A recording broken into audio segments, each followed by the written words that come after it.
Nobody did.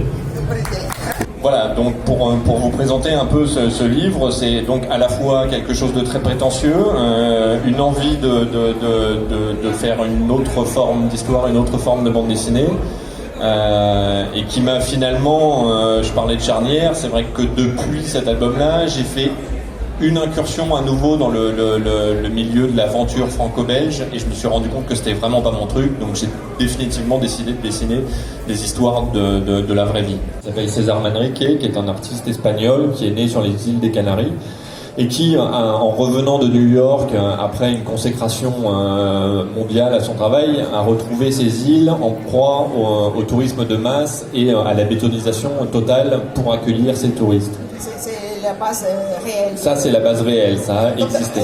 Plus simple Il n'y a d'une pas certaine de façon. biographique dedans. Non, il y a juste, c'est influencé par mes deux grands-mères, mais c'est pas des vraies biographies.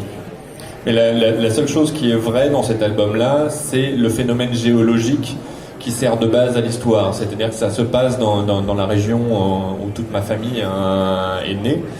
Et c'est une région où les falaises sont en calcaire et s'effritent avec l'érosion et avec la force de la mer.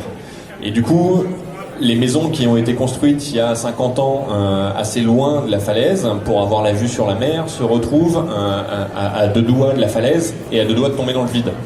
Oui, c'est vrai que comme j'essaye de poser des questions sur des sujets assez lourds souvent, parce que là il s'agit pour jamais, il y a derrière il y a l'euthanasie, le droit de choisir sa mort, il y a l'isolement des personnes âgées, le handicap puisque cette vieille est aveugle. Sur le retour, j'étais vraiment sur le questionnement de la résistance et des risques d'une résistance et de l'éventuelle dictature qui peut se développer quand on décide de s'opposer à la marche du monde. Donc comme c'est pas des sujets super groovy quand même, j'essaye de les traiter par l'humour au maximum.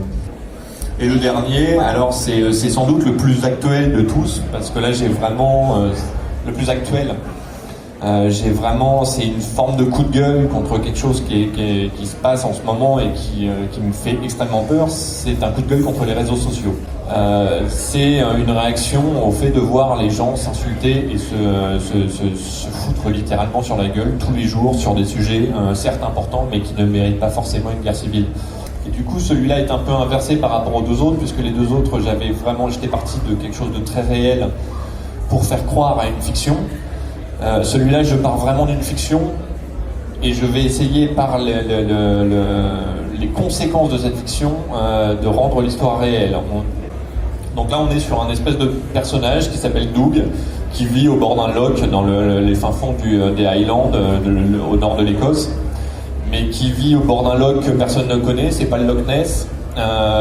Lui, il est photographe amateur, il a passé des années à mettre ses photos du loch sur Twister, qui est mon réseau social dans l'album, et tout le monde s'en fout parce que c'est pas le Loch Ness, donc ça n'intéresse personne.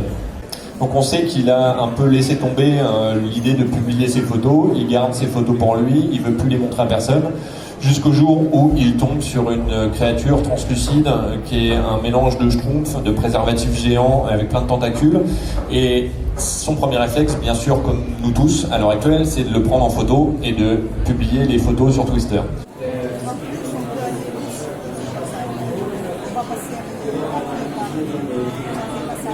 Ah, d'accord.